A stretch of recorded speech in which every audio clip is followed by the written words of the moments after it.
Hey everybody, we're going to now go over our lab results and see what happened. So a couple of things that we saw during our lab was increase heart rate, increase breathing rate, and increase CO2 output. Okay, so those are the three big things that we saw during our lab. We have our really happy runner here. Now we're going to start looking at why this stuff happens. So, and we're going to try to go through this pretty quick. We have to look at our runner. So, there's this thing called cellular respiration. Okay? Cellular respiration. Okay. And that's the big key here. Is it basically means to use energy.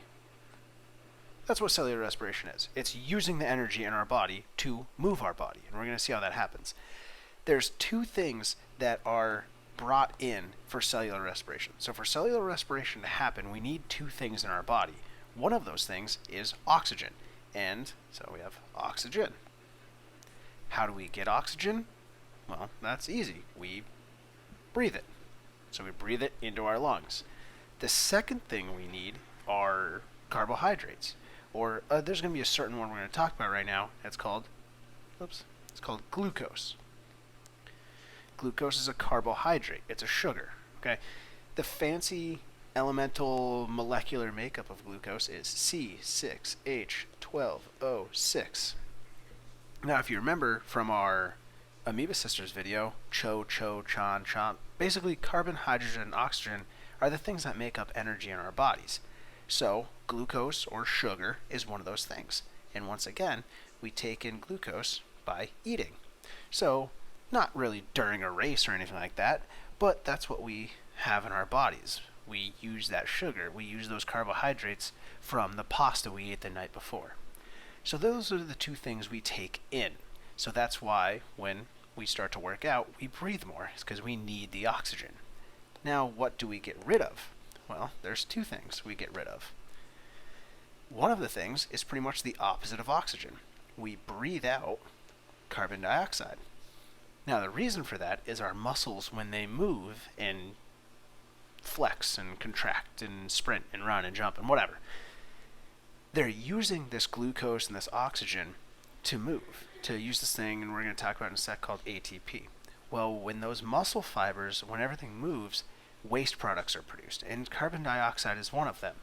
And if carbon dioxide builds up in the body, it can be really dangerous. It's acidic. It can start to, basically eat away our muscles. So we need to get rid of that carbon dioxide, and so we breathe that out. Another thing we start to get rid of is water. And how do we do that? We start to sweat. So we start to see water. Water is lost.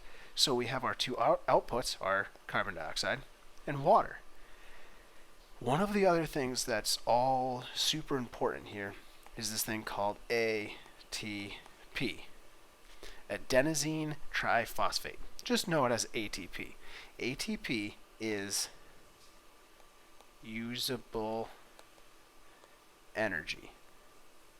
Okay, our body can't really use sugar to move muscle fibers. That's just not how it works.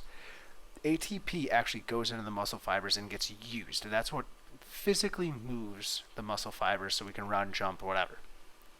So what we have here is we have this big fancy equation that we're going to look at. So I'm going to write it right down here.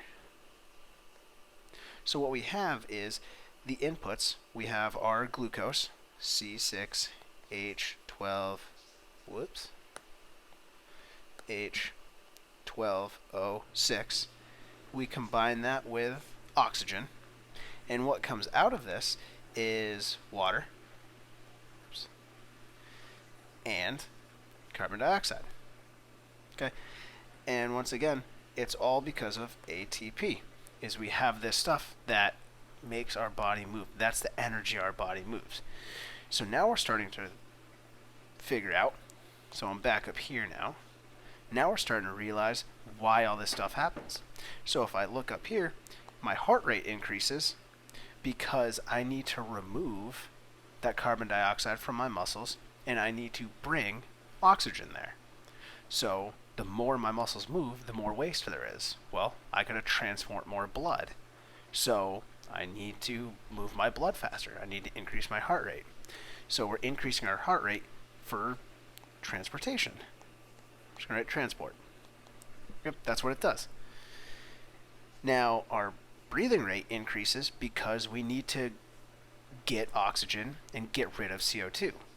So we want O2 in, CO2 out. Sorry for my totally cramped handwriting right now, but that's what we're seeing is we're breathing in so we can get that oxygen to our muscles, and we're breathing out so we can get rid of that carbon dioxide that's starting to build up in our muscles.